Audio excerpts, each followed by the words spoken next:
Hello there, and welcome to episode, what are we, 16?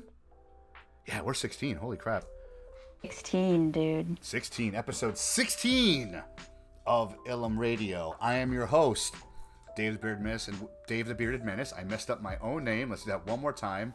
I am your host, Dave the Bearded Menace, and with me always is my lovely co-host, cosplayer extraordinaire, ambassador to all things Rebel Legion, Millie. How you doing, Millie? I don't want to say ambassador, but, you know. I mean, I'm just saying, you know a lot more in the outs of them than I do, and it's like you're always like, oh, we're doing this event this weekend. Neat. I should go to that. Fair enough. Fair enough. So, Ambassador for you, but not everybody else. Fair. Well, she could be your ambassador to all things Rebel Legion. If you want to, reach out to us on the socials and things, Ilum Radio at Twitter. At Ilum Radio on Twitter. Okay. And things. Anyway, so tonight we're talking about episode 5 of Andor, aka The Axe Forgets. Still good, still beautifully shot. Quick synapse, or just quickly getting into it. How do you feel about the episode? How do you feel about this episode before we get far into it? I'm still on board. Like, it introduced more new characters. Sure. Get a little more context of characters that were introduced to us last week. Mm-hmm. Including a specific character we will talk about later. I feel will be a little important. My opinion. Mm-hmm. So the episode starts off with Cyril Karn sitting in his bedroom and just contemplating things. Not wearing. I thought he'd be wearing the uniform, but he was not wearing the uniform. I think it's kind of. I don't remember much because I wasn't. Yeah, go ahead. No, he wasn't wearing the uniform. He was just wearing regular street clothes. I thought the first shot was in the kitchen, but it goes might have been into the kitchen after he's in his bedroom. Gotcha. Okay. Yeah, but it's a very moody teenager type of scene. Like he's in his room listening to Blink 182. Where are you? And I'm so sorry. Because he's just sitting there on his bed and he looks out the window and he's just like, his career's over. I was expecting him to wear his uniform from the company, still holding on to that dream, but that was not there. But then we go into the kitchen and we see Star Wars cereal for the first time, in-universe cereal. Rick's is canon. Rick's cereal is canon. Holy crap! It's funny because on the Star Cruiser, you can drink cereal. You can have cereal with blue milk, and Cyril does the same thing with his cereal. That's the pun. Cyril cereal. Cereal. What's even funnier, literally today, as we're recording this today, the October 6th, when we're recording this, Lucasfilm dropped a video on a Rice Krispie treat type snack that's based off of the cereal that Cyril eats. Huh. The episode, and it's so funny. I posted that to the Ilum Radio Twitter, and it's so funny. Not funny, but it's so cool. It is. Check out that video. I did not get a chance to look it up, but because we were talking about episodes 1, 2, and 3, and we saw the blue noodles being eaten, and we discovered later after the show that it's something you can buy and eat at Galaxy's Edge, and there's a cookbook. Actually, it's just in the cookbook. I did do some further research. It is in the cookbook, and I do own the recipe. So it exists as a recipe that you can make yourself. So it's crazy. I didn't get a chance to investigate to see if it actually does exist out there. like the cereal that he eats. Oh, I did say that there is cereal, not the one that looks like what. You can eat cereal with blue milk on the Galactic Star Cruiser at Disney World. But it's not it's not It's cereal not cereal. that, but now I know it's not that cereal, but so for context, at Galaxy's Edge, I think on both coasts, in the early morning hours when you go to Batu, you can buy like a iced brewed coffee with like Cocoa Puffs on top, and Really? it's kind of yes. Huh. That exists. That so is really cool. That's kind of close, but not exact. But it's the same-ish idea, but Yeah. not with like the blue milk Star Cruiser. So, That is. however, That's really cool. Ella Runs from Star Wars Rebels do make another appearance because they did also show up in Boba Fett, if I remember correctly, in one of the episodes. Huh. With when Major Domo, I think that's his character name. He like ran over them when he was being chased by Boba Fett. Huh. Interesting. So second live action appearance, third ever appearance in Star Wars, I think. So that I no joke, I did the Leo point when I noticed them right away. So I'm very glad I caught that on my first viewing. So What were before I say anything? What were your thoughts on Karn's mom's outfit that she wore? I have a reason for asking this. Yeah, if you remember it. Oh no, she reminds me of Uncle Iroh from Avatar: The Last Airbender. I'll give you that. Yeah, fair. Yeah, like I don't know. I only mentioned her or we've only seen her like in one or two scenes. Right. She like reminds me of like an Italian like mother who's like So you Cyril to succeed and stuff, and you know.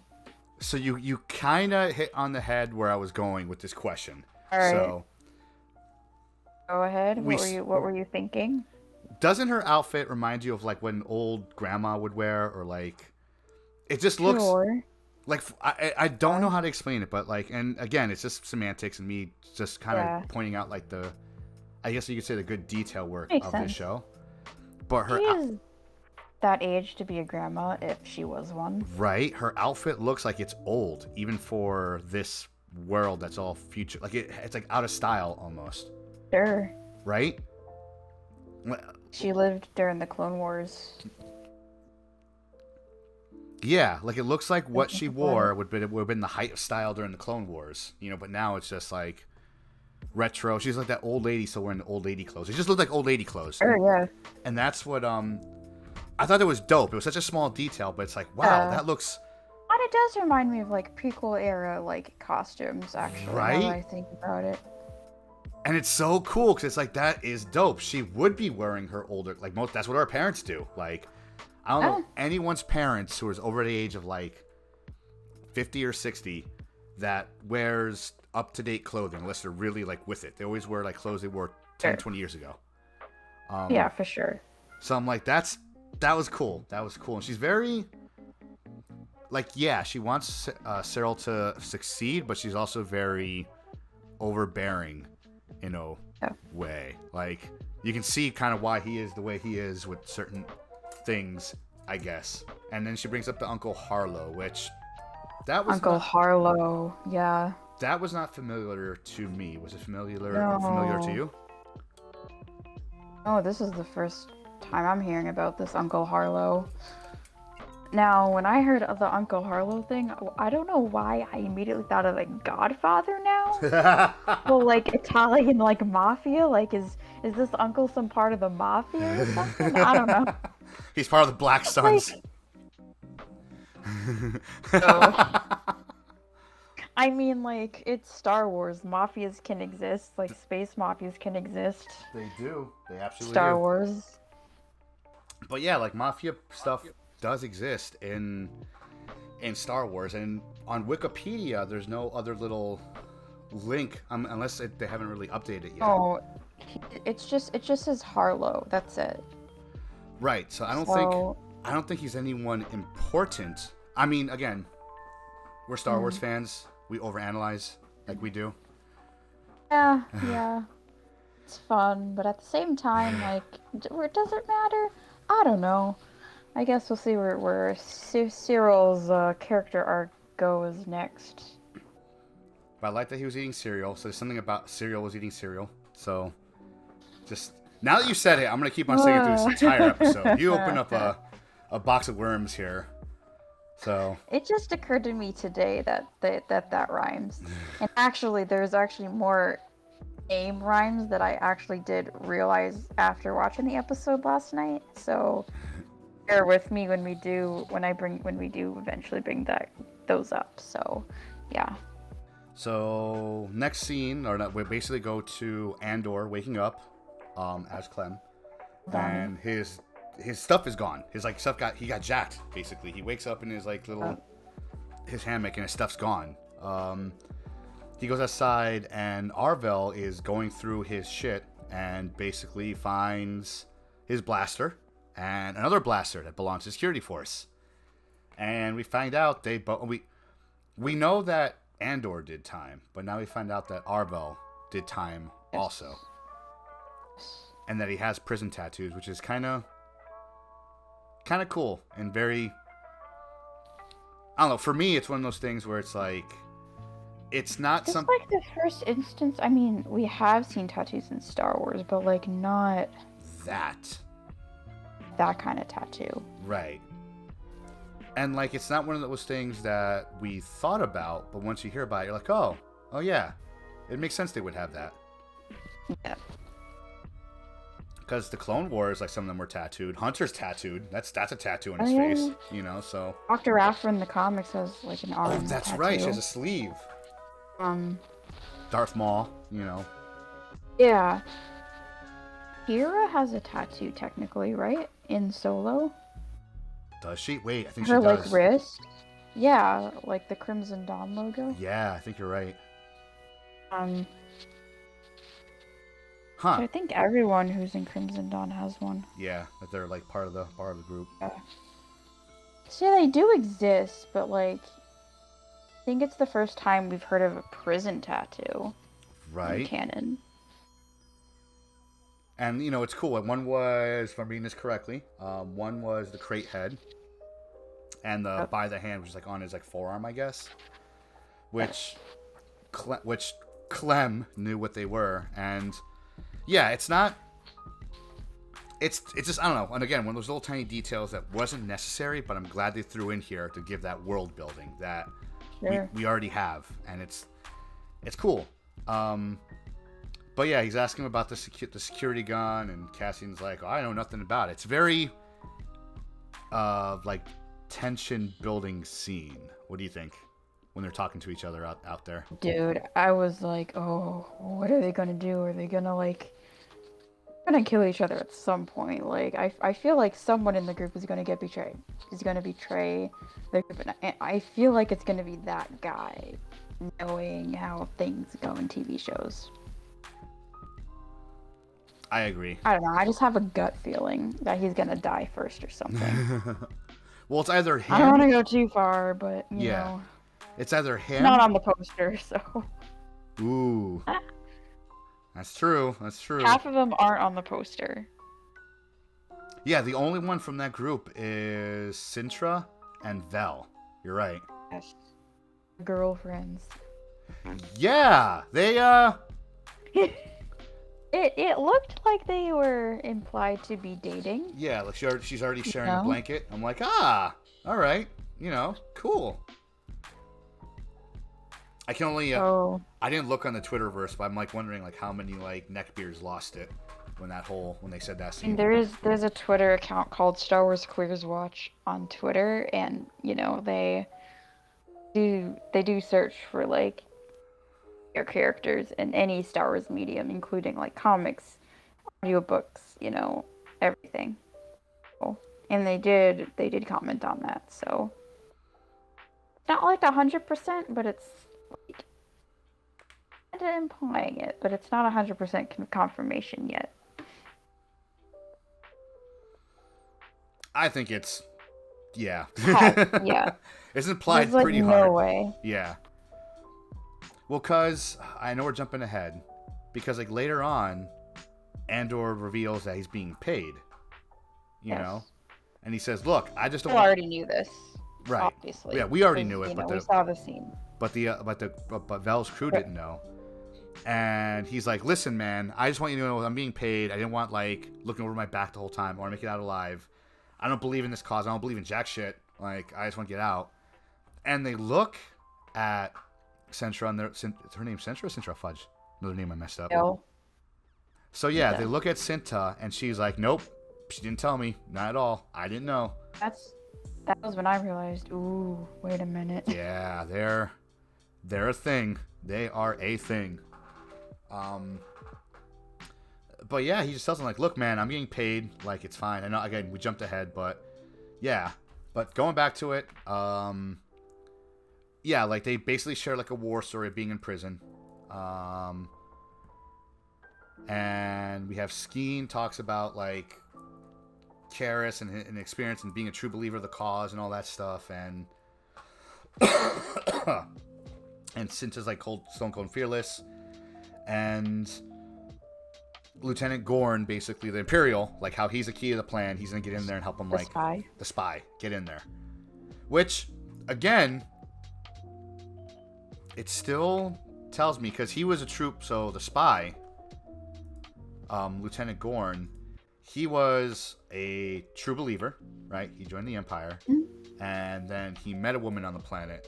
He lost a promotion, and then he decided to fight the Empire when he realized they took her from him. This still builds a case for me that Deidre is going to be a spy as well, or she's going to be she's going to switch sides.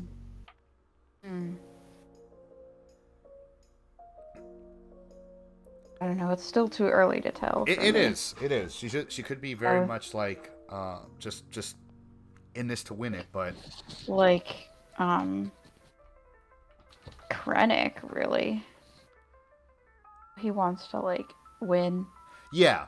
So she very much could be that. Yeah, like Krennic. You're right. Like, just both ISBs. That's true. Like, all the ISBs are kind of true believers because they're working for the ISB. But I don't know. For me, still builds that case. I'm probably wrong, but I'm still going with that theory that she's a spy, or she's gonna be a turncoat, or something, maybe. I feel like it's gonna happen when she meets Cyril, and yes, I don't know, her bosses don't believe her. Then they both have a relatable moment, like, you know.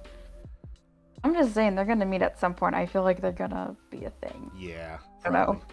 I'm sure they're gonna meet up. I mean, come on, they're both on Coruscant right now, so they're going to. Yes. It has to. So we get to again, like I said, I feel like she's gonna meet Cyril at his mom's apartment. Oh, I agree. I agree for sure. I totally agree. No other way they could meet. Like, oh, his mom lives in his government housing on 1313. Cool. I'm gonna go check this out. Like, no, you're right. I absolutely, totally agree. Actually, I think on Wikipedia it actually states where exactly she lives. Really? His mom. So according to E. Karn's Wikipedia page, she lives on level 91 on Coruscant. So, excuse me. So it's lower, but not that low. Okay. Yes. So working middle class, I guess you could say, because 1313 is where all the bad stuff happens. Yep. So yeah, it's a tension building scene. Like I keep on saying, because, you know, I'm like, don't have words to say, but yeah, like Skeen is basically like interrogating him, telling him about the group, not believing his thing, And then Cassian's like, what if Gorn is leading us into a trap? And he's like, well, maybe that's what you're here to do. And it's like, oh, dun dun dun.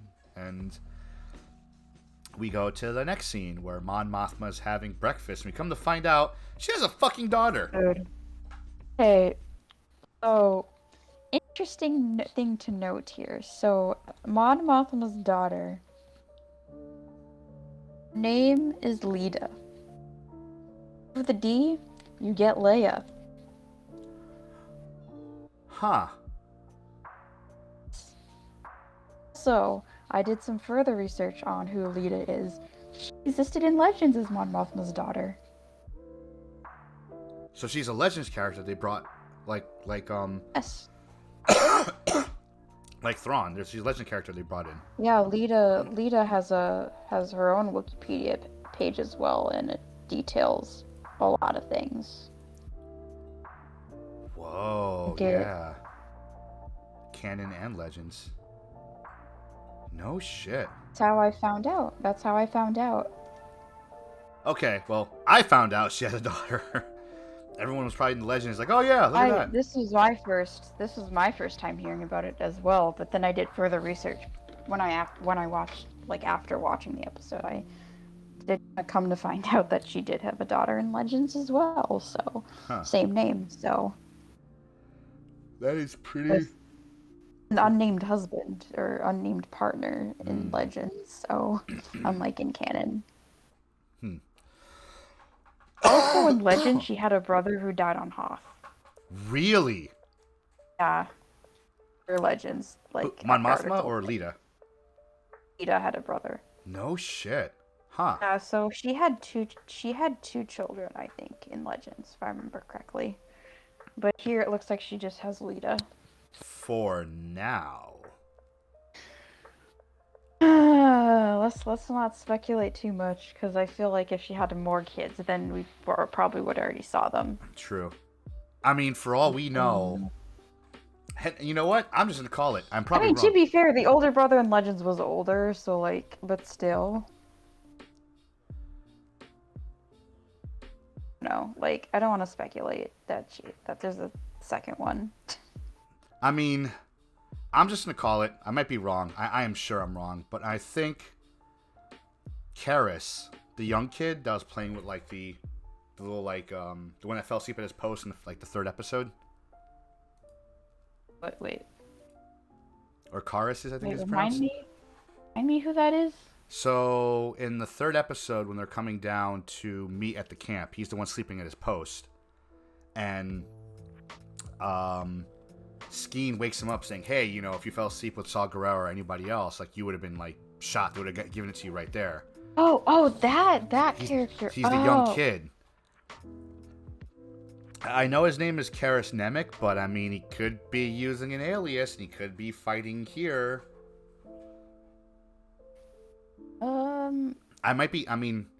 I could be wrong. That's a stretch. It's a big stretch.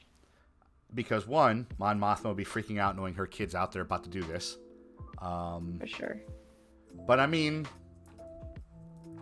I just want to throw it out there. I've had weirder theories that came out wrong. So, yeah, her sister Jobin in Legends, and Jobin, a human male who was a corporal in the military of the Alliance to restore the Republic and was the son of Mon Mothma. The Imperial was Alliance. Jobin was killed by Darth Vader at the Battle of Hoth during the Galactic Civil War against the Galactic Empire. Oh. Yeah, that's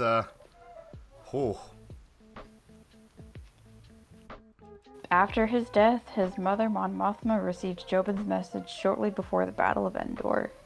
That was probably the last time she heard from him before his death. Yeesh. So, I don't know, man. Like, so far we've only seen one child, so. This is true. I mean, I'm not gonna speculate. I mean, I'm just like I just had another theory, but it's probably, I'm not gonna go into it. Like, maybe he already died off being a stormtrooper. Just want to point that out.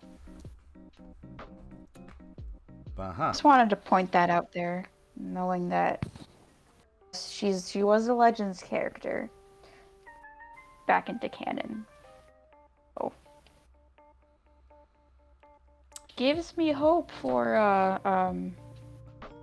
RJ to hopefully show up in the Mandoverse. I'm honestly to God hoping for that to happen. Like, not even as like Luke's wife, but maybe as like something.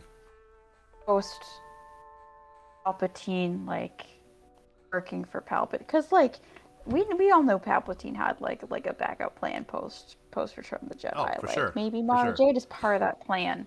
You know, I don't know how they could fit in that into new canon. Who knows? I just want to see Mara Jade again. Please. Give it to me in the Mandoverse, because that's both that would make the most perfect sense to me, but a little off topic here, but I'm trying to prove a point that Legends characters are coming back, and I'm really happy about that. They are. No, they are. As am I. Thrawn, Lita, you know, all those characters. Mm-hmm. Starkiller, Evan, Yeah. those characters. Yeah, true. Bane. Oh, Bane. So, I mean, just to stay off topic for a second, I wouldn't mind. It'd be dope, just because of the nerd I am, if we got a Mara Jade in canon video game, much to the style of Fallen Order or even like The Force Unleashed. I can see that. Because technically speaking, Starkiller should have been Mara Jade, because that's exactly what Mara Jade was. Yes. I mean, she was working for the Emperor, not Vader, but... Right, and Starkiller was Vader's apprentice. Right. Unlike Mara Jade, who was Jean's apprentice. Oh. Apprentice or weapon? Well, Emperor's hand, but right. you know. Yeah, same difference. Working with Palpatine. Yeah. So, you know. So, like, I would not... I mean, okay, so, in a perfect world, okay, and then we'll go back into Andor, because we always do this. Yes. Perfect world. We see Mara Jade and Mando, right? And it's dope. Yeah. It's cool. It would make sense, right? It makes perfect sense, yeah. Especially, like, her character makes sense, right? And then they give us a video game where we play as Mara Jade doing Imperial shit after the fact, when like the Empire falls and dies, and you're just running around being a bad guy as Mara Jade for like a game or two. That'd be so dope. I think the internet will break if we get some sort of like game reveal trailer like reveals that. That would be so cool. In a perfect world, so that way, like, you know, then you know, like, you can have the same actress who played her Celebration. Come on. I know. Next Come on, guys. Celebration. And you have the same actor who plays her in Mando be like the motion cap for her in the video game. It works in so many ways. Who would you fan cast? As Mara Jade? I'm putting you on the spot, Dave. You're mentioning Arjun Mando and who would play her in mocap in the video game, so doesn't have to be a redhead celebrity, so it can be like anybody with a red wig, to be honest. I was thinking possibly Kate Beckinsale, because she was dope. Okay. She was dope in Underworld. I mean, I was gonna say get the original face actress for the character, who's like the model for the book, but she's too old. Yeah. Yeah. Then again, CGI technology exists, and we've seen that in Book of Boba Fett and Mandalorian. Fair. Mark Hamill did play him, so This is true. I guess it doesn't really matter. So This is true. That's the only person I can, like, off the top of my head. English, has a really nice English accent. You can sound evil if she needs to. You know what I mean? She already has like some action chops or some action movies here and there. I think she'd be pretty good, and she's a very serious actress, so she would take it seriously if they go with that. back to Andor. And back to Andor. The dinners, the breakfast scene, I should say, because we did not get the dinner scene with Sly Moore, unfortunately. I know. So they're having breakfast, and there's a bit of a fight between Lita and Mon Mothma. And Lita's like, yo, I don't want you to drop me off because usually you say some agenda to look like you care and stuff. Like, you're not really there as a parent.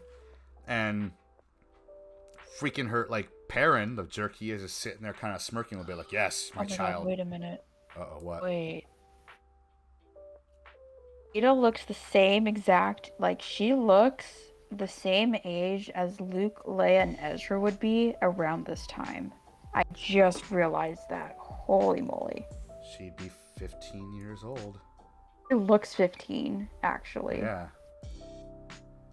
You're right, she does. Did they even say Mom, Mothma, what you up to? Did they say Born when she on was Empire born? Day. No, but she looks 15. She does. Looking at her picture and like... Oh my god, you're right. But what could that Wait, what? mean?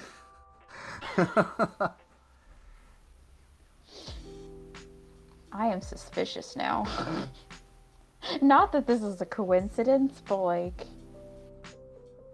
the fact that she looks to be the same exact age as Leia, Luke, and Ezra around this time. Or at this time, actually. So, thought popped in my head. Just saying. But is it possible we could see this character fight in the rebellion? So we know this. Okay, I want to hear your reasoning. Okay. Okay. Between It now, seems to me she doesn't care about the rebels. she doesn't, but that's what it seems like right now. So Okay. far, in this Imperial world, people don't join the rebellion until the Empire has done something horrible to them and they realize the Empire is not what it seems. Right? Okay. We can tell that so far. Mon Mothma, Okay. we're assuming, has been like fighting in the rebellion for like a while, right? We can assume that she's probably been part of the rebellion since the Empire took over or had something in place just in case. So that's what we're assuming, right? Who's to say the same thing doesn't happen to Lita? Maybe she realizes the Empire is not what they seem, and she joins the rebellion. Because something has to happen with Mon Mothma for her to be living this high life. Okay, but here's the thing though, like we don't see her nor her father like during the events of Rogue One and Rebels actually, because we do see Mon Mothma just by herself in Rebels, like True. in the later season. Like we've never seen her like in other appearances other than this, so we True. know the fate of both her daughter and her husband for now. So that's the thing. I'm getting to is that something had to happen where she's going from this life of luxury to now literally living with the rebels. If she was a rebel, like if she ends up being a rebel, she would have been like mentioned as Mon Mothma's daughter. I feel like that would have been a thing established. I mean, so from what we got from this scene, it does seem like Lita and Perrin are kind of like together now for whatever their father-daughter thing going on, and like Mon Mothma's on her own. Yeah. So I do agree that it's possible that they kick her out of the family, whatever, because they find out she's with the rebellion. Because in Rogue One, we have to assume she's pretty much living with the rebels on Yavin 4. Like she's there with them. Yeah. I could be wrong. Maybe she just goes back and forth, but something big happens where she's in with them deep, like on Yavin 4. And you're right, we don't see Perrin. He's never mentioned. Neither is Lita. They have to do a lot of retconning and going back to the story to say why they weren't at these locations. So either A, they kick her out of the family, like, we're done with you, whatever, with the rebel scum, blah, blah, blah. Or, That's what I feel like is going to happen. Or B, they get captured by the Empire. Ooh. You know what? That might be like that's probably how Mon Mothma like I'm gonna start a freaking rebellion and nobody's gonna stop me. Right? Like, because something happens between now and Rogue One. Something. don't know why, but I have a gut feeling that not Deidre, but her other co-worker that doesn't like her, like I feel like he's gonna be directly involved somehow. I agree. I agree with that. I can see him definitely being responsible. I totally agree with that. He's somehow a major character now, so I'm just putting it out there. Like I don't think Cyril and Deidre will be that willing to kidnap or like guess hold hostage. Then again, like I do see that in episode 1 or episode 3. But this was before. I think Cyril would want to do it, but he would lose his nerve, possibly. Oh yeah, for sure. Deidre, on the other hand, I can definitely see her like holding people in prison for this, even if they are like part of like the Imperial elite. You know what I mean? Yeah. Because Mon Mothma and Perrin and Lita, they're part of the Imperial elite. There is no denying exactly. that. Exactly. Like their limo looks dope. Like their limo yeah. looks really cool. Oh yeah, their limo. But yeah, it's a scene that's building, like, I think you're right. It's building that they're going to not rid of her, but they're going to, like, exile her from the family. Because Lita wants no part of Mon Mothma at all for breakfast. Exactly. And I think that scene I don't think she's going to join, so. I agree. Now that I'm thinking about it, I do agree with you now that I thought about it more. But it's a very... Because here's the thing. This breakfast scene right here is why I like it so much. If they didn't have this scene at all in this episode, if they cut it out completely, would the episode change at all? Yes. Right? It's important for a reason. Like, this scene is there for a really good reason. It's building some type of story with her and her family, where she's like the weird outcast. But we will see how it plays out. We're only on episode... And again... Cyril and Deidre are kind of also weird outcasts. And same with Andor. Huh. Well, I think about it. Because Deidre's trying to... He's literally doing what he's doing because he was paid to do it. Like, Yeah. But even amongst the grifters on Ferrix, he was kind of like an outcast, kind of a weirdo. Exactly. So, I see where you're going with this. We should take notes and see if it comes back to bite us later. Common theme here, and yeah. I wonder how Mon Mothma and Andor meet. That's gonna be an interesting scene. If they even meet at all. Well, no, you're right. They will meet because they will because they know each other in Rogue One. Yeah. That's what I'm saying. Correct. You're right. You're right. So now we go back to Aldhani, and now everyone's having breakfast together, and now we see a new type of milk. We see yellow milk, which apparently tastes awful. Oh, that's right. Mm-hmm.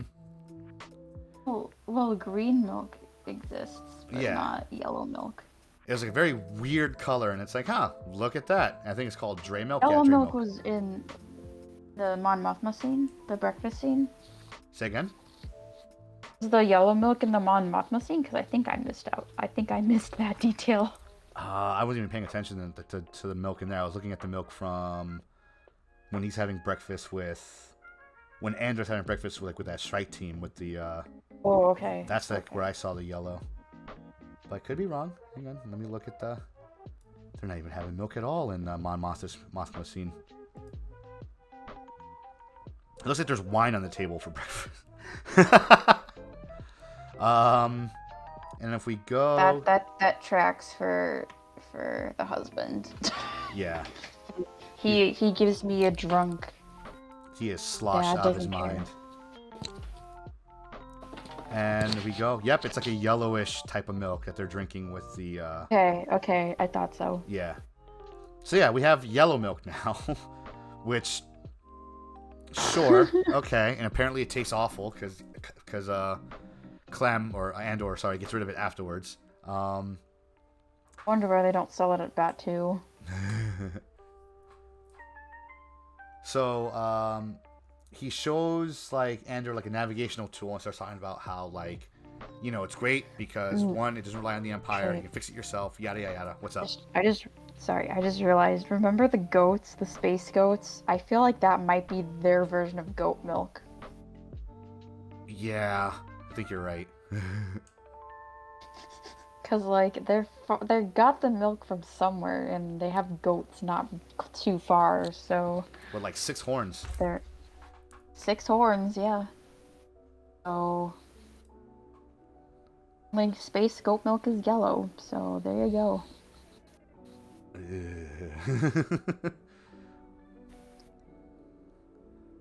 So let's see. Nemec's talking about the whole like, you know, the little like radar thing he's working on. He basically describes how much of a true believer he is for fighting against the Empire. And Tamarin wants him to meet him in his... Oh yeah, and here's the other part that's like, you can tell these guys don't know what they're up against. So Tamarin brings Andor to his hut, right? Yes. Vela's there, all this stuff, and they're asking him, how much weight does this like ship carry when it's loaded? How can we tell how much ship is in there? And he's like, wait, you seriously don't know like how to do anything? You don't even know how to unmount it from the rail? And like, just answer the question. He's like, you guys honestly don't know how this thing works, and you guys are gonna raid this garrison not realizing how it works. You guys are serious. And it kind of gives you that stark realization that they really them with logic. They really don't know what they're up against. Like, they know they're going to go in there and face some stuff, but they have no idea what's in there and how bad it is. And we already see like parts of the plan building. We see in the garrison Gorn basically like yelling at these 2 Imperial officers like, I wanted this clean. I wanted this taken care of. I'm getting rid of your weekend furlough because I'm a bad boss guy. And they're like, oh, you know, like, it'd be great if you didn't, because, you know, when you come here, everyone wants to see, like, the whole light thing happen. He's like, all right, fine, you can see it, but, you know, get the fuck out of here. Oh, wait, no.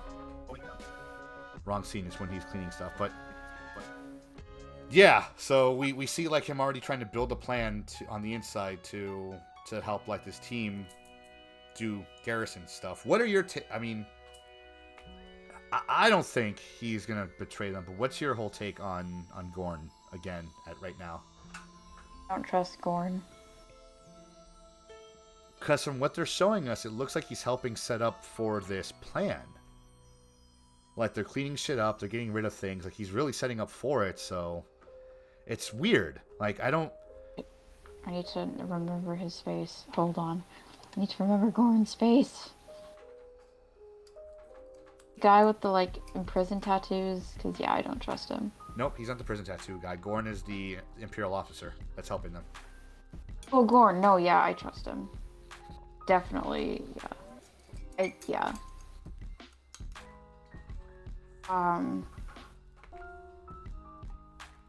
Yeah, I trust Gorn. What was the question? I'm sorry. So we see him basically yelling at these 2 officers, saying like, "Hey, you need to clean this shit up because, you know, I asked you to clean it up. What's going on?" And we see him making preparations for the attack that Andor and the other guys are about to do. So it looks like he's on the level, but it's like, can he still betray them if they're showing him like set stuff up for them? Don't know. I have a feeling they might find out. Same. Not Gorn. They're gonna find out on their own. And either A, don't know, he is going to be executed or killed because he's helping the enemy, or B, because that's the thing, I don't know if they said it, is he escaping with them or is he staying on the base? I'm assuming he's escaping with them. In Tala in Obi-Wan Kenobi, she sacrificed herself. Right. So maybe he'll do the same thing. I mean, I'm hoping they don't, only because they already did it in Obi-Wan. So they already used that gag. Then again, we have 2 seasons of the show, and we don't know where this is all going. So, Fair. I don't want to speculate too much about certain characters, if they're gonna die or not. But So then we go back. So we go back to Ferrix, and we see like the Empire's already basically. So when we went back to Ferrix, I got excited because I thought we were gonna see Bix again, or at least like the little red droid guy. But we don't. to emo, Yep. But we don't. D-Emo, that's his name? B2 emo. B2 Emo. Nice. Don't ask how I remember that. Just yeah. He B2 Emo, yo.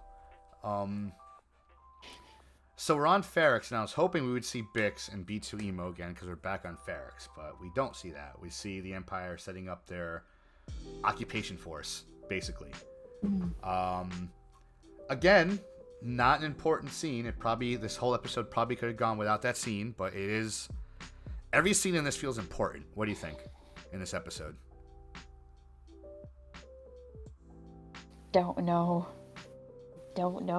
I mean, I think in the trailer Deidre was on Ferrix, so You're right. She does arrive on Ferrix, doesn't she? with the Death Troopers from Rogue One, Huh. I think. So the next scene basically is them doing like their training drills, how to walk like soldiers, all that stuff. And like Andor basically says, hey, if you're left-handed, you should be on the outside because you want your shooting hand. Interesting. It's interesting how Andor knows that. How everyone knows, like he knows everyone's like dominant hand just by observing. It's pretty interesting. Right? Like that says a lot about Andor, like a lot about him. Because we know for a fact he did not serve with the Empire. He did not fight in the Empire, but he did fight for some type of military force event, because that was like kind of led to in like episode 2. Or episode 4 rather. So we know he fought for somebody. But it's interesting, like he kind of knows how they march. But even he said it himself, if you act like they do, they'll never know the difference. Because they'll never believe like rebels broke in and took their shit. So doing these they're doing like these training drills, and like a TIE fighter shows up out of nowhere. And maybe it's just me, but didn't this TIE fighter seem very effing intimidating as it came in? Yes, 100%. Like it's a TIE fighter. We grew up with TIE fighters, like they've always been the main staple of Star Wars, with the sounds, at least from sequel and original trilogy, like the sounds it would make and whatnot. But this was intimidating, man. It just came out of nowhere and just like dive bombed them pretty much and flew off. Like holy shit! Like that's like one of the first times we've seen a TIE fighter coming in from like from the person on the ground, not like in a dogfight. Like fudgesicle. It reminds me of Saving Private Ryan a little bit. Ooh. When I used to describe Rogue One to people who never saw it, or asking like, "Hey, should I watch it? What kind of Star Wars is this? This is weird." And I would always say, it's like someone took Saving Private Ryan and threw it into Star Wars. Like or gave it like a Star Wars. Basically. That's exactly what Rogue One is, and that's what we see. So yeah, you're right. It does kind of give you those vibes. So now we go back to Deidre, like back at the ISB, and she's doing work with her little assistant dude. And they do a couple name drops about stolen items here, which I thought was kind of cool. Yes. Bring those planet names up. They said Kessel, they said Fondor, but they said Jakku, which I did not effing expect at all. Halcyon Prime. Hazian Prime, yes! Hazian Prime, yes, I almost forgot that. Like, they said these names, and it's like... So, now we know what Deidre's plan is. We've known it from the beginning. But her whole thing is like, yo, rebel stuff is happening. There's things being stolen in these different locations, but it's too random to be random. And she's like, if I was in their shoes, I'd be doing the same thing. So she's doing it for one of two reasons. A, because she's a true believer and she wants to get rid of the rebels. Or B, she wants to join the rebellion. I'm still going with that case right now. Just because she wants to see if she can find him. The fact that there's rebel activity on Jakku says something. Yes. What is on Jakku? That's because Luke and Lando don't visit till after Return of the Jedi, so like that's out of question there. So I think, I might be wrong, and if I am, let us know in the comments below. But I think, according to the Battlefront game, because you fight on Jakku, and the Battlefront's after Return of the Jedi, or right after. Well, I think because Jakku was a shipyard. Crash lands. I think it was a shipyard, like where they would like launch ships for like for the Star Destroyers. I think. But Iden and Del Mico didn't like crash. Like they crash landed, like obviously post Return of the Jedi, like not pre A New Hope. This is like years later. Right, but I think that's what's going on in Jakku. It's a what's it called? It's a shipyard. Yeah. Or they construct something there for the Empire, which is why they probably name dropped Jakku. But it's still cool they name dropped it. You know, like it's something's going on.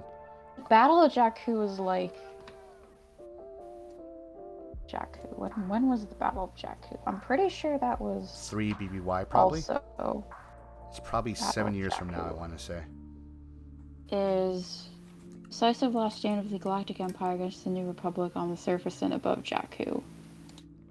Galactic Civil War drew its final conclusion after a year of prolonged fighting following the Battle of Endor. So yeah, this is like post trilogy 5 ABY. Oh, so this is like 10 years from where we are sitting right now. That happens. According to Wikipedia, that's when this is. Huh. There's a big Star Destroyer on planet. It's abandoned. In mind. I saw that bitch crash. It was pretty epic. But yeah, so you give us some name drops, and Jeter's talking about how it's too random, like all the stuff that's going on. That if she was a rebel, she would do the exact same thing. So again, is she doing this to find the rebels, or is she doing this just to join the rebels and not really get rid of them? Like I still think she's trying to switch sides. No. But maybe. I doubt it. I doubt it too. I'm just gonna die. I just want to die on this hill, because, but I'm probably wrong. But I do agree with you. She's probably doing like the Krennic thing of she's gonna do whatever she can to prove she's right and win and do this. That's my thought. Unless I see more proof that she's secretly trying to switch sides, then I believe it. So yeah, Hosnian Prime as well. That's super specific. I don't know a lot about Hosnian. It's like a New Republic planet. In Prime. What's up, buddy? Hosnian Prime was a planet in the Hosnian system of the Core Worlds, located along the Corellian Trade Spine. 30 years after the Battle of Endor, it served as the headquarters of the Galactic Senate and was the galactic capital of the New Republic during the conflict between the Resistance and the First Order. So, I'm going to skip to the Age of the Empire section of this. So, let's see. During the reign of the Galactic Empire, Plas Keelot, the Surgeon Consul of Hosnian Prime, hid refugees in his own chateau, if I am mispronouncing that. Due to his for the Rebel Alliance, he was imprisoned at the bleak Schmiede's Lock prison on the planet Kashyyyk. Around 3 BBY, Han Solo had a run-in with Torian security guards on Hosnian Prime, which left a purplish stain on his shirt. Not long after, Solo and Chewbacca went to Rego's satellite diner and motel, a satellite diner and motel in orbit of Hosnian Prime, to retrieve a device known as the phalanx transmitter for the crime lord Mosine Parappa. The pair were successful in their attempts with help from the bounty hunter Sanistaros. After returning to Imperial space following the Battle of Yavin, Imperial Senior Lieutenant Iden Mercer debriefed and spent time on Hosnian Prime, recovering from injuries she suffered after a TIE fighter was damaged in the Death Star explosion before a crash landing on Yavin's fourth moon. Okay, so we knew that. So this second paragraph was like in the comics, so why it's Han Solo. So maybe this is what this is after events of 3 BBY? Yeah, this is after all of this. Interesting. So it's after all this, but it's before the Death Star. 'Cause I think the Death Star was destroyed. Right? Hang on. 5 BBY. This is 5 BBY Andor, right? And this is 3 BBY, right? Aren't we going backwards? Yeah, so this is like 5... So, like 0 BBY is A New Hope / Rogue One, right? So 3 BBY is taking place after, like, Andor. It is, yeah. So... what is happening? Oh my god. Interesting. Maybe she saw early signs of this exact event. Maybe that's what I'm trying to get. Unless something else happened on Hosnian Prime that we somehow missed. So now we go back to Aldani on the garrison base, and this is the scene I kind of brought up earlier out of source, but whatever. We actually get to see the ship out in the rail they're gonna fly out of with. And Lieutenant Gorn's like giving shit to like these two dudes about the unpainted walls and how like a Coruscant engineer's gonna come. He's gonna get rid of their like work furloughs and whatnot and blah blah blah blah.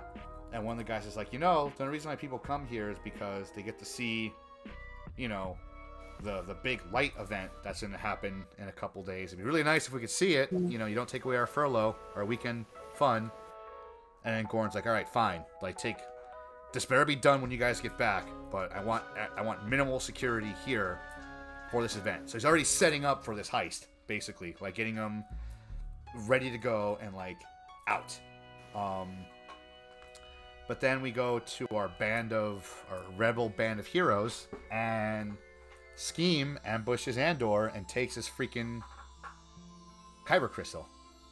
And he's like, Sky Kyber. Why do you have this? Thing's worth like 30,000 credits or like some like astronomical amount. Like, I don't know why, but I thought he was going like, you're a secret Jedi.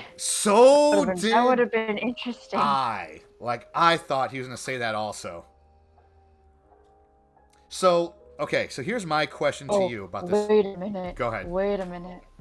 What? Inquisitors are still around during this time because the Rebels Season 1 still shows Inquisitors. Right. And I saw a theory on YouTube that Luthen was like a secret Jedi, and that's how he got the Kyber Crystal, and that's how he has those holocrons in his shop. You think? Huh. Where else would he get Jedi artifacts? Huh. Where else would he get Sith Stalker armor? Huh.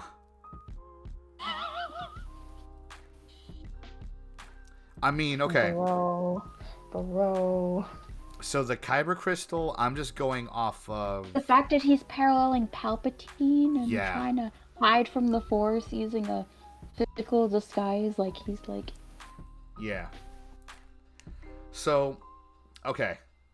Stretch, but No. It's a... We're questioning. Yes, it's a stretch. How he got the Kyber Crystal. Yes, it's a stretch, but it's within reach of a stretch. So... Oh, that's true. The Kyber Crystal, I could... And again, I'm going off of Jen Urso and her mom. I could pass it off as it was a family heirloom that he's had for, whatever. I could go with that.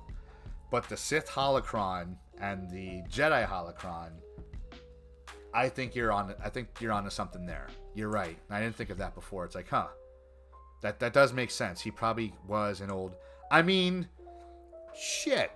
We don't know what kind of shit they had in the Jedi archives. That probably was all stuff that was in the Jedi archives. Like he had the. How does he have access unless he was a Jedi? Oh. In the Clone Wars. Like he could have been a temple guard. Yeah. Because you never saw their faces anyway. Possible. So That's possible, he yeah. Like it tracks because so he has a Sith Stalker armor, which again that just could be an Easter egg, and that's probably not a Sith Stalker armor. However, the holocrons, and he had like those little like inlays, like the stone reliefs of the father, son, and daughter things from like what's it what trilogy from Clone Wars? The Morbus? No. You know, remember what I'm talking about? With like there was like the father, and he was like balance of the force, and the daughter was the light side, the son was the dark side. Like, yes, I know exactly what you're talking about. He had those stone reliefs in his gallery, and that sounds like something that would be in the Jedi archives. I'm assuming. So, yeah, like, shit, that kind of tracks. That totally tracks. So it begs the question then, if he was a Jedi, right? And he now has these artifacts from when he was a Jedi. Could that mean that Clea possibly was his Padawan that he saved? It's possible. You know, I mean... Or he could have been a Jedi librarian. That's true. He could have been archivist. An archivist, and she could have been also one of the archivists secretly. She could have been. She could have been either an archivist or one of the Padawans he saved. She does look rather young. She does. She looks, I would say 16, 17 at least. If I had to guess the age. Yeah. I'm looking at the poster. The early 20s. She could be around the same age as Andor, so she could have been a Padawan during the whole Order of 66 stuff. So, you know. But yeah, this is the scene where when he gets like his kyber crystal taken, where he admits he's a mercenary, he's being paid, and he was insisted that he should have been on the mission, or else the mission would have been called off, and like all this crazy shit. So a lot of things come to light. So next scene that pops up, unfortunately, is I'm assuming it's after the dinner scene, when they're like in the limo speeder. Okay, so we basically go into them coming back from the dinner. We missed the dinner. Our meme meant nothing unless you know exactly what we were talking about. I'm still going to turn into a shirt. I don't care. It's going to be a piece of merch, and people who know will know. But yeah, it seems like because it looks like she's taking off her earrings and stuff. So it looks like they did their dinner. The dinner's done. We didn't get to see any of the fucking shenanigans unless the dinner is still happening. We're just thinking something else. Please be a deleted scene. I don't care. Just show us the scene. Didn't have time to like 10 minutes worth of content from that scene. Just a wild guess. And I guess like Mon Mothma is making a new charitable foundation, which for whatever reason strikes parents' interest. For whatever reason, like another weird scene. So another weird scene again that could have been a throwaway scene. Probably wasn't necessary. It was only there to show us that they just had their dinner. But it's there for a goddamn reason with this damn show. Because that charitable foundation is something.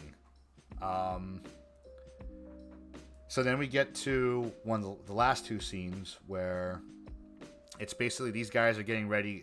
They've traveled to their point where they got to go to do the attack. Light the torch. They let the lieutenant know, like, hey, we're here. You know, here's the thing. we're letting you know, yada yada. And so, Gorn already knows they're going to attack. And then, like, Vel basically... So here's another one. Vel tells Andor that Tamarin will be taking over from now on. And I guess Val and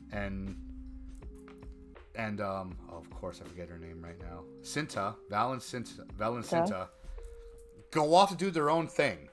Like, they're gone. So... Dating. Yeah, they're off to... Girlfriends. Go on one last date before whatever they're going to do, I guess. But, okay.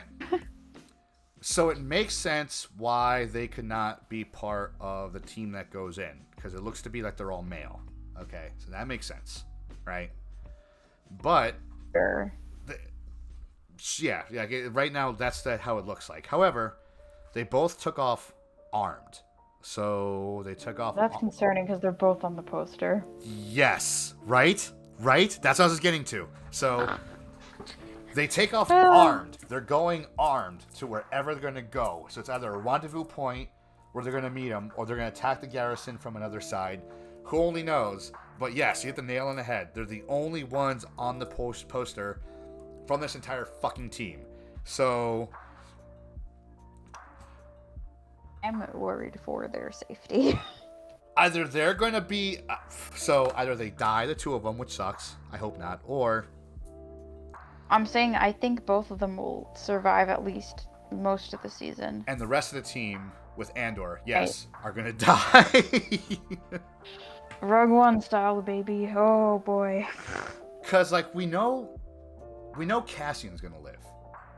Yeah, of course. Right? I mean, so there's no terror we all there. know that. Yeah, there's no terror Not yet, there. yeah. But everyone else is free game. The rest of the team, yes. Except for Mon Mothma. Mon Mothma, we don't know the fate of her post Return of the Jedi, so... Yeah. We do know she lives also. Yeah. So, so out of everyone here, we know 2 characters make it out alive. Kind of, yes. Everybody else is fair game, so... Yeah, you're absolutely right. I'm just saying, true believers, place your bets. Like, it's anyone's game right now. And like Mon Mothma and Andor definitely survive a lot, like, for sure. Yeah. 100%. Yeah. And the last scene is basically Luthen freaking out, trying to listen to transmission on the transmitter. Leia says it's all right, don't worry about it. Like, they're on their thing, they know what to do. And we see a clearer glimpse of the holocrons. And again, they're huge. Like, Yes. Unless something was changed in canon, they're gigantic. Like, holy shit. I think they're just different holocrons. Like, I think holocrons come in different sizes. I think that's... Wait a second. You did mention last week that, like, those, like, holocron tie-in, like, merch things that were, like, that size, Yeah, right? Yeah. Like, they held the, like, the books of the, Yeah. the Path of the Jedi and Book of the Sith things. Yeah. The versions of that. I also think, and it's something you said last week also, that they were at Galaxy's Edge. Yes, they do sell holocrons, Sith Jedi and Sith holocrons. But the That thing... you can actually put kyber crystals in. They will, like, use voices. And interestingly, Chirrut is one of the voices for, like, the white crystal. So, Along with Ahsoka. did you go to Star Wars Celebration Chicago in 2019? Oh. Nope. Okay. Only went to Orlando. Okay. So, in 2019, they had, like, a confession booth that you can go into and you can talk about what brought you into Star Wars and why you love Star Wars and all that cool stuff, right? And this is when they just announced Galaxy's Edge and Black Spire Outpost, Batu, all this I stuff, remember. right? And the little, like, confession video thing, the confession booth, they were going to take all this video and they were going to put it into a giant fucking holocron and they were going to have it at Galaxy's Edge. Now, if I remember correctly, the holocron was fucking huge. Roughly the size of the ones we see on screen and Luthen's shop. So, what if, and I'm sure it's out there somewhere on the internet, but we haven't looked yet. You know what? I'm going to look right now just to make sure I'm not the only guy who thought of this, because I'm pretty sure I am not. I need to see pictures of this because I don't believe you. That sounds crazy, and Lucasfilm are madmen to like implement that specific kind of holocron. Like confessions of how you got into Star Wars and Andor. That's pretty wild. Oh, I think I found it. See, yep. It was a thing. Oh, okay. Hold on. I think fan stories will be a part of Star Wars Galaxy's Edge in holocron form. Mm-hmm. Interesting. Yeah, here's the picture. Aha, and look how that thing is big. Hang on, let me get it on the screen a little bit. There's another picture I found on Google. That's, I think, that looks exactly like the Kira Sith holocron. Oh shit. Hold on. This is getting interesting. Minute. Wait a minute. This something isn't adding up here. Okay, go. Let me hear where you're going with this. See that? You see that holocron there? Now look at this holocron. They're both the same. They are. Huh. What the hell? They are the same. The designs. It's the same exact design. I'm just noticing this. This is from Google. So, okay. That first picture is from Celebration. That second picture is actually from the set of Solo. So I know you can't see my camera. However, for our viewers at home watching this after the fact, I am holding a holocron in my hand of how big relatively it is. It's like, and this one has a red light that kind of shows up. But yeah, this is my Sith holocron. In fact, give me 2 seconds. Can you see it? I think so. Wait, hold on. Yes. I see your screen. Okay. That's how big. That's the one I have. And that's how big they're supposed to be. I know you know this, but I just want to give you so you can see what it looks like. So it looks so funny on video posts. It's like Inception. I know, right? Hang on this side. Doing the snap. The Ray mirror snap.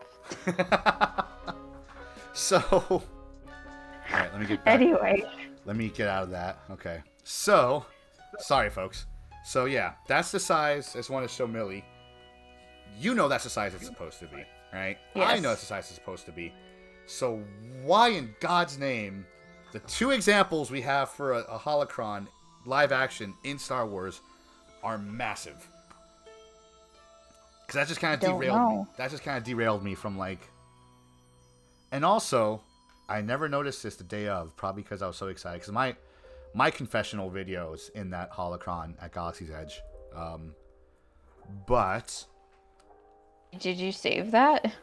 It just, I don't say it. If I remember correctly, you don't get to have it. It just goes to Galaxy's Edge, so people can watch it there. But it gets saved in that big Sith, that big holocron. That's the thing at Galaxy's Edge. You get to hear yourself, I guess, right? Allegedly, yes. Where though? In shop where you get the holocrons? I don't know. I just know we recorded it at Star Wars Celebration Chicago. And then they just said, yeah, it'll be at Galaxy's Edge. I just don't remember where. But it was big. I remember them showing it, and that's how big it was in Andor. Shoot a picture, yeah. So that's probably the Easter egg they have. Hey, guys, remember the holocron we're going to have there? There it is, I haven't seen... I just did a quick look, and I didn't see anyone bring it up yet. I'm sure someone has. It's only the day after Andor dropped. Are you still on the Disney Plus tab? Because you can look at the episode and look at the holocron. Yep, I'm looking at it right now. And it's roughly... Do they look familiar? The design-wise? Um, the 'Cause- the pyramid, yes, the pyramid looks roughly like what the image you dropped from Star Wars Celebration. The square does not. Okay. However, The fact it looks exactly like Kira's Sith holocron that I linked yeah, is very interesting. yeah, And Solo takes place before, right? right. So it makes you wonder: is that Kira's holocron that he got from Kira? Crimson? Who knows? Oh. Crimson Dawn, right? Yeah, Crimson Dawn. Like, I wonder if he's involved. Crimson Dawn. Because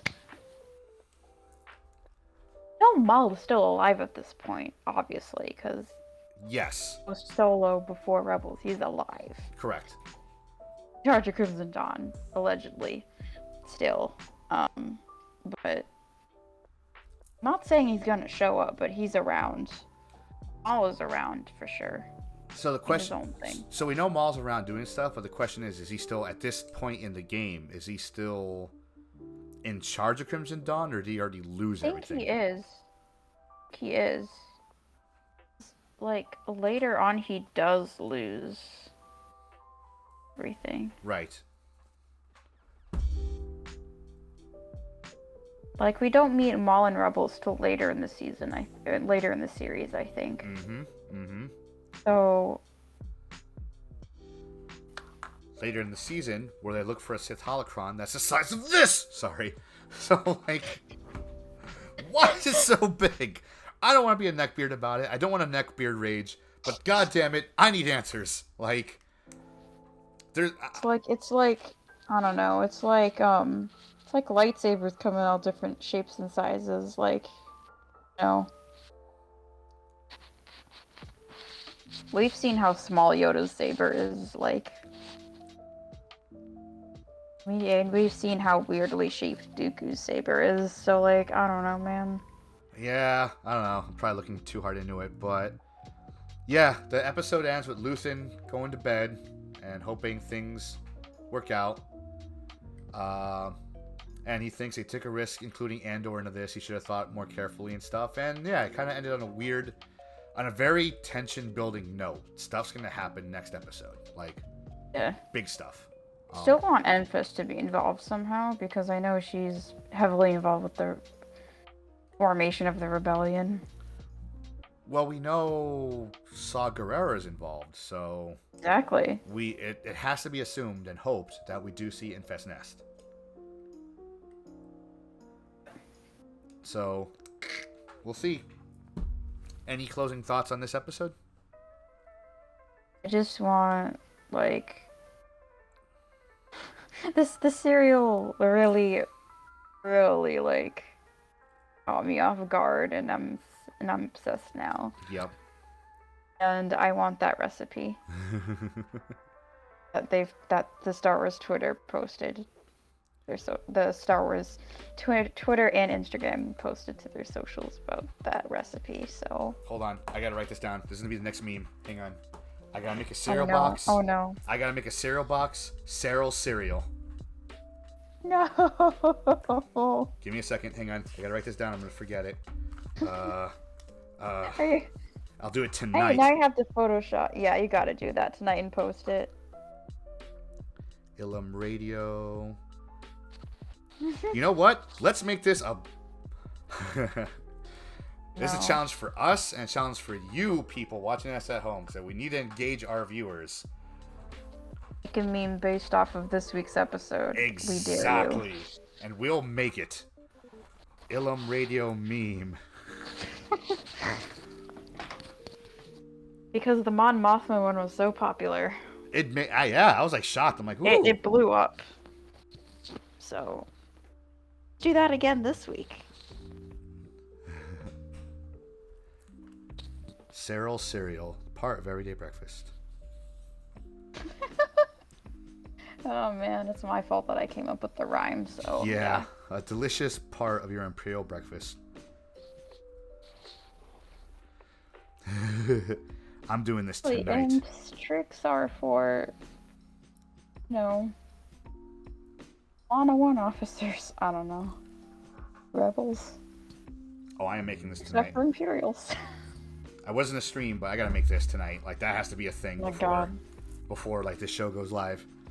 Anywho, friends, if you're watching this, you made it to the end. Thank you very much for joining us. You can find us on our socials, on Twitter at Ilum Radio, on Instagram at Ilum Radio. Definitely follow us this week on either Instagram or Twitter, because you will see the cereal meme or advertisement, whatever, on there. It's going to be on there. Hell, it might even drop before this episode even goes live on Tuesday at 7 p.m. Eastern Standard Time. You're welcome. Reach us on email, ilumradiopodcast@gmail.com. Like and subscribe. Let us know what you like. Let us know what you don't like. And if you want to find us directly on our socials, Millie, where can they find you? You guys can follow me on Instagram at Millie_Halprin and TikTok at the same username, as well as Twitter at ME_Halprin. If you guys want to find me, you can find me at Bearded Menace over there on Twitter. On Instagram, you can find me at Dave the Bearded Menace. And if you want to hang out with me on a live stream, you can find me on twitch.tv/Dave the Bearded Menace, where I go live generally Tuesdays and Thursdays at 9 p.m. You'll find me there streaming, and you'll find Millie in chat, doing the band hammer Occasionally. on people, If I'm not busy. Yeah, she's not busy. But that's our show for tonight, my friends, or for today, whenever you're watching this. Thank you again for tuning in. And as always, be easy, stay frosty, and may the Your force... cereal kids. Eat your cereal, kids. Be like cereal. Make sure you have your cereal, the part of this Imperial breakfast.